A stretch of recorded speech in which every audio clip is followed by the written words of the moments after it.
This right here is a review of the new Hunger Games movie, The Ballad of Songbirds and Snakes. Just in case you don't know, a little background.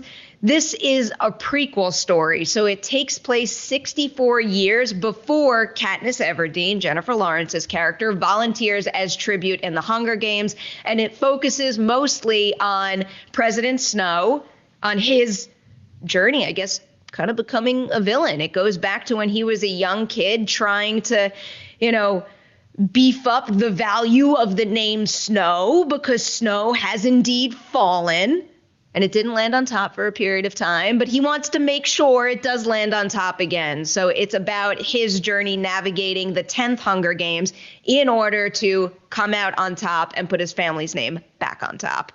Maggie, you have not seen this yet, have you? I have not, no. So this is all you. Are you excited for it? I am. So I've never really been a Hunger Games fan. I know, terrible. But this one, I will say the trailers definitely caught my interest more than any of the original films did. So I will definitely eventually watch it because I think it will be something that I am interested in. It looks like something I'd like. The story beats seem like the kind of stories I like chasing after. So I'm interested. I think you should be interested because this is a rock solid new addition to the franchise. I think Hunger Games and Catching Fire are stellar movies. Those to me are A+ adaptations. The Mockingjay movies, not so much. I don't think they're bad. I still enjoy watching them, and I think there's a lot of value in the story that they're telling, but it just didn't hit the same level as those first two. This movie is another really good adaptation. I can't rank them yet because I turn into a big baby about ranking. I need to see this movie just as many times as I've seen the others, which is too many times. So I need to sit with it a little longer. But I will say the first 2/3 of this movie, it's top tier stuff. It's really, really excellent. It's especially interesting to watch because it kind of ties into what we were talking about before, where on the one hand, if you're a big Hunger Games fan, I think it could be very exciting going back 64 years and essentially seeing a version of the Capitol that, isn't in ruins anymore, but it's building back up. But it's far from the version of the Capitol, the high-tech Capitol, the opulence, the fancy clothes, the big feast, far from what we had in those original movies. So it's exciting to see a different version of the Capitol and also an extremely different version of the games. Similar to what I just described with the Capitol, the 10th Hunger Games are like rugged. Nothing is the same. There's no advanced technology. Like one thing I have discussed in interviews, just in terms of bringing visuals to life, is and a good way to put into perspective how different they are. Like the tributes don't emerge into the arena via these high tech tubes. Like they're literally just pushed into an arena that's essentially stone and rubble, and then they're set to fight to the death. So I think the comparison between the two world is very interesting, both for longtime fans, but also because it's a prequel and it's a villain origin story. It is innately an on-ramp for newcomers, and hopefully it leaves one in a place, and I think it will in the end, where if you have not seen the other stories, you're basically busy wondering what's going to happen next, what's going to happen for President Snow, but also what's going to happen to the games. Are they going to evolve in the ways that some in this new movie fight for and against? So I think it's a win-win for everybody. It sounds like it's a really good gateway for new fans, but I'm curious for original fans, OG fans, are there a lot of Easter eggs for them to get excited about, little hints and clues to what's to come? There's a lot of stuff like that. I mean, it's kind of, and what I love most about it is, as I'm saying this, there's a couple of things that are, I'm not going to say heavy-handed, but maybe more obvious, like a couple of mentions where you're yeah, I see what you're doing there.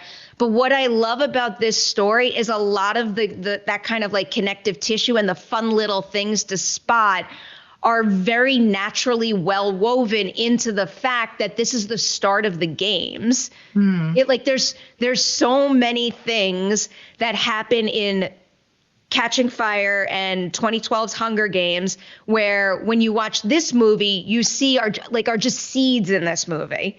And that's just natural. You don't have to be like, haha, look at what it was back then. Like, no, it's just naturally built into the narrative. So I think that's really effective. And then also with President Snow's journey, I mean, Donald Sutherland's version of that character is like a vicious, awful person. Awful.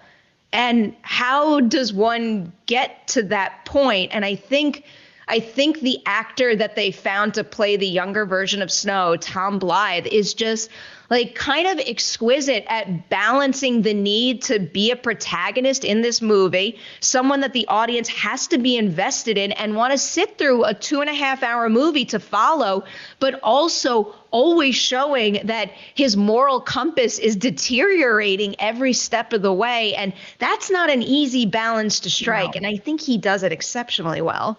That was what I think was the most excited about with this movie, because I love complex villains and I love villain origin stories just tremendously. So everything I've seen from the trailers and that is what I want to see with this film. So do they make him sympathetic? I guess that's what I'm curious about. Is he sympathetic, or is he more of a pre-villain that you're like, oh, I see where this is going? My hope for every character in a movie or a show who makes bad decisions is I don't necessarily need to be in a place where I agree with the bad decision that they make, but I need the movie to justify why they made that decision. And this very much does.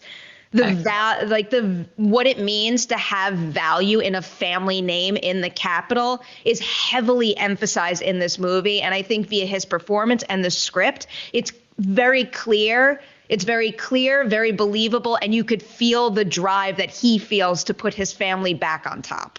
So I think that is what justifies you don't have to agree with it, but it justifies the decisions he makes every single step of the way in the movie.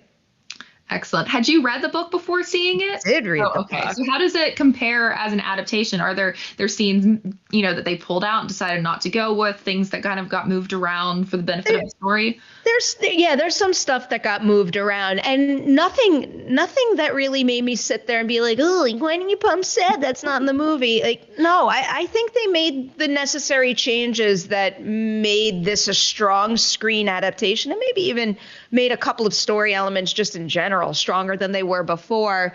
My only hang up with this movie, my one main criticism, it's like a criticism that I'm torn on, because it's the fact that, and I've already said it in this review, the first 2/3 of this movie are excellent. The movie is divided into 3 chapters. The first 2 chapters are really damn good.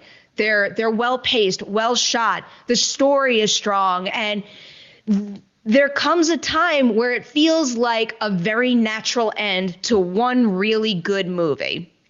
So ultimately, based on my feelings while watching the movie version, I guess my assessment is, this should have been 2 films, because I think that the last third feels rushed and underserved, where it's really important to have that lived in quality to make that material as strong as the first 2/3.